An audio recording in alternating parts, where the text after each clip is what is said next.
சோபகர்த்தியம் ஸ்ரீ லக்ஷ்மீநரசிம்ம மகாதேசிய நமஹ. அடியனுக்கு இடப்பட்டுள்ள தலைப்பு பிரமாண பஞ்சகம். பிரமாணம் என்றால் எடுத்துக்காட்டு, பஞ்சகம் என்றால் 5.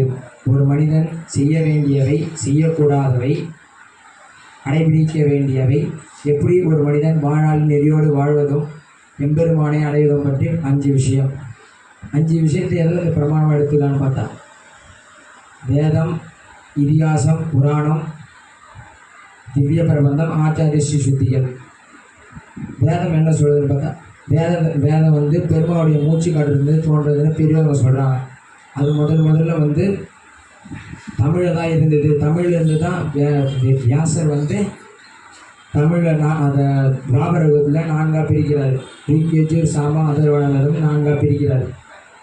இந்த 4ஆக பிரித்து அவருடைய சிஷ்யர்களான பைரர், வாசம், யாயர், ஜெய்மினி, சிந்து, அதாவது 5 பேருக்கும் ருக்வேதத்தை ஒருத்தருக்கும், யஜுர்வேதத்தை ஒருத்தருக்கும், சாமவேதம், அதர்வணம் 4 பேருக்கும் சொல்லிக் கொடுக்குறாரு. அது ருக்வேதமும் யஜுர்வேதமும் சடங்குகளை பற்றி கூறுகிறது. சாமவேதம் இசையின் அடிப்படையாக அமைந்துள்ளது.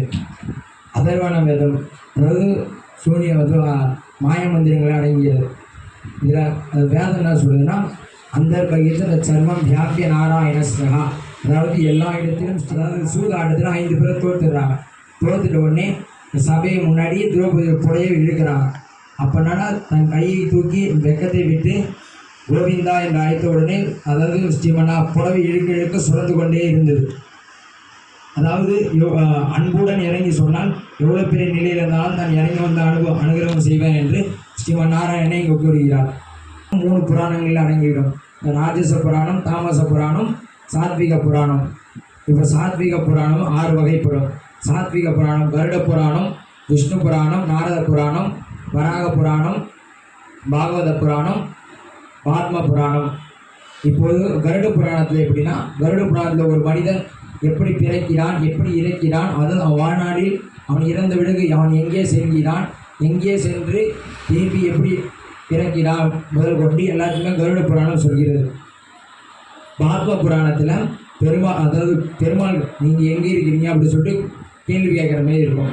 பாத்ம புராணத்தில் அதாவது நீ எங்கே இருக்கிறீங்கன்னு சொன்னோடனே பெருமாள் சொல்கிறார், கங்கை நதி உற்பத்தியாக இடத்துல அண்டை என் நதிக்கரையில் சில ரூபமாக நான் இருக்கிறேன் என்று பெருமாளே சொல்கிறார். பெருமாள் சொன்னோடனே அதேமாரி புராணத்திலையும் பெருமாள் தான் அப்படின்னு சொல்லிட்டு சொல்லுது. திவ்ய பிரபந்தத்தில் பார்த்தோன்னா, அதாவது தேவம் எப்பொருளும் படைத்த பூவில் 4 படைத்த தேவனம் பெருமான கல்லால் பூவும் பூசையும் தகுமோ, அதாவது பெருமாளை தவிர மற்றொரு தெய்வத்துக்கு, எந்த தெய்வத்துக்குமே பூவும் பூசனை பூஜை எதுவுமே தகாது அப்படின்னு சொல்லிட்டு நம்மாழ்வார் சொல்றார். ஒன்றும் தேவம் உலகம் உயிரும் மற்றும் யாதுமில்லா அன்று நான்முகன் தன்னோடு தேவர்களோடு உயிர் படைத்தான். குன்றம்போல் மடிமாடு நீடு திருக்குறுகூர் அதனுள் இன்றாதி பிரான் நிற்க மற்ற தெய்வ நாடித்தான் படைத்தான். யான்முகமாய் அந்தாதி மேலிட்டு அறிவித்த நாள் பொருளை சிந்தாமன் பொன்மை நீட்டேர்ந்தே, அதாவது நாராயணன் படைத்தான் நான்முகனை. நாராயணன் தான் நான்முகனை படைக்கிறார். நான்முகனும் தான்முகமாய் சங்கரன் ஈஸ்வரனை படைக்கிறான். அது மட்டுமின்றி திருமங்கையாழ்வார் குலம் தரும் செல்வம் தந்தியம் அடியார் படுதுயர் ஆயினவெல்லாம் இளந்தர செய்ய நீள் விசும்பொருளும் அருளோடு பெருநிலம் விளக்கும் நலந்தரும் சொல்லி நான் கண்டு கொண்டு நாராயணன் என்னும் நாமம். அதாவது அதாவது அடியார் கூடாங்கள் கூடிட்ட எல்லாமே ஸ்ரீமன் நாராயணே பார்த்து கொள்வான், எதுவுமே நம்மளுக்கு தேவையில்லை அப்படின்னு சொல்லிட்டு திருமங்கையாழ்வார் கூறுகிறார்.